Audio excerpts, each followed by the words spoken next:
So if you're watching my last video, it was bloody hideous. Sorry about that.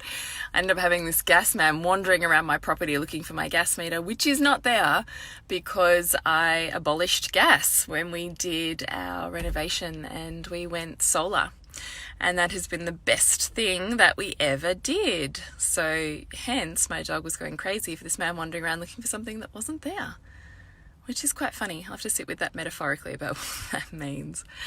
What I wanted to kind of just touch on was that I think so many of us have a story where our mums didn't meet us the way that we wanted them to. So either we're going to have the perfect mother who we want to replicate and be as good as, or we're going to have an experience of the imperfect mother that we feel wounded by, who left us, who didn't show up the way that we wanted or needed, that creates the drive for why we parent the way that we parent.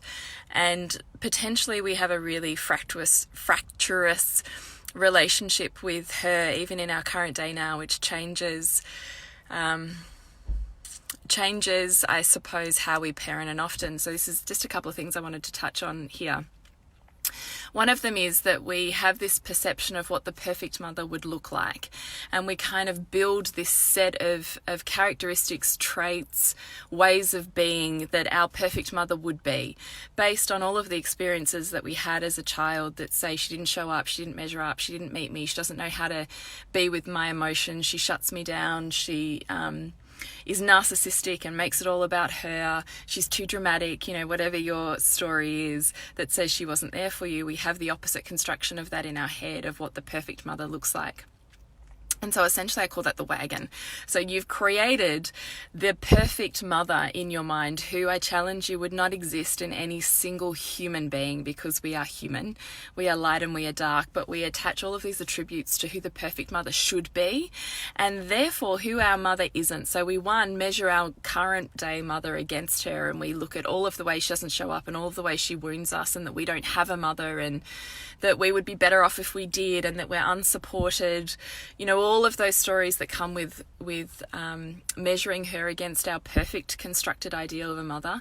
And at the same time, we set ourselves up to fail, because we create this wagon on which we put the pedestal of the perfect mother, of which no human can measure up for. So we fall off the wagon, and we are constantly berating and flagellating ourselves for not measuring up as the perfect mother, because we have this completely constructed ideal of who the perfect mother should be based on our wounds, and we're constantly falling off of it, falling short, not being good enough.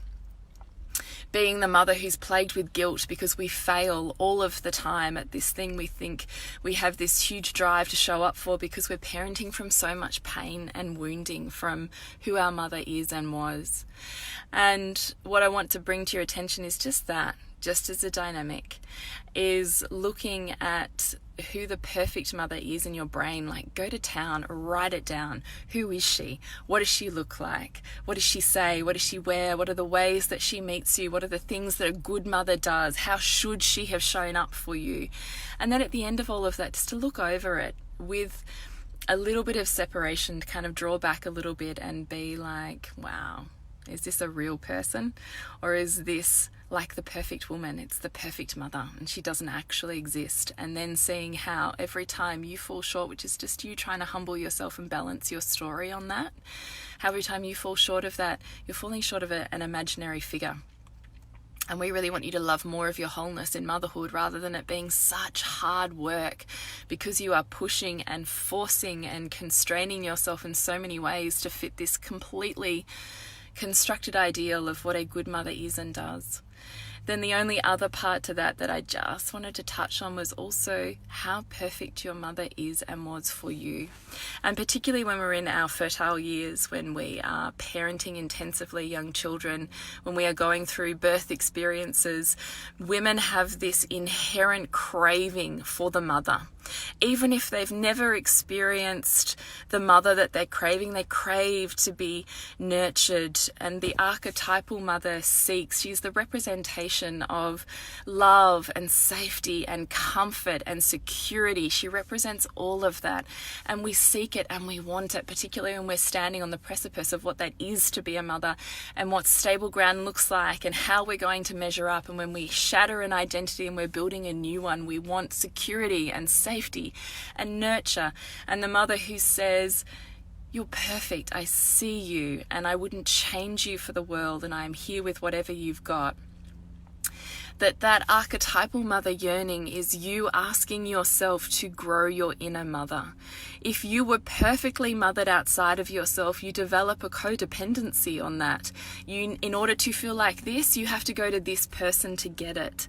But what we're wanting you to do and see, and what you're actually trying to get yourself to see through part of breaking down this story of the wounding that comes with an imperfect mother, is to see how by her removing herself in so many ways, which I could go to town on all of the ways that's going to serve you, but I won't just here. We'll stick to this point, is that she is asking you to build your internal archetypal mother, to, like a muscle that you're building strength by doing reps on, is to build that up, because when you can have that nourishment, security, safety, sense of just beautiful self as a solid place within you, you don't need it from the outside world, and that's the point. So I just really wanted you to sit with that, because when I've been coaching this afternoon, that's certainly themes that have come up and that continue to come up in our group for myself. So I just feel like there's so much wisdom wrapped up in our mother story, and there's so much that you can go with that. And if you're interested, Bridget and I are doing coaching at the moment, and it's a 4-week package. It's only $180, and you get us 4 weeks intimately while you do your conscious journaling and opening and awakening, and we just give you some gentle nudging and thoughts and ideas on ways you hadn't seen a situation that can be enormously healing and create a bit of a ripple effect in your world. So I'll drop the link below, and I really hope that you will check out Alchemy with us, which is making magic from the mess, because everything is on the way. It's not in the way. We've just got to be able to see the wisdom, and that's pretty hard to do on our own. So I'll see ya.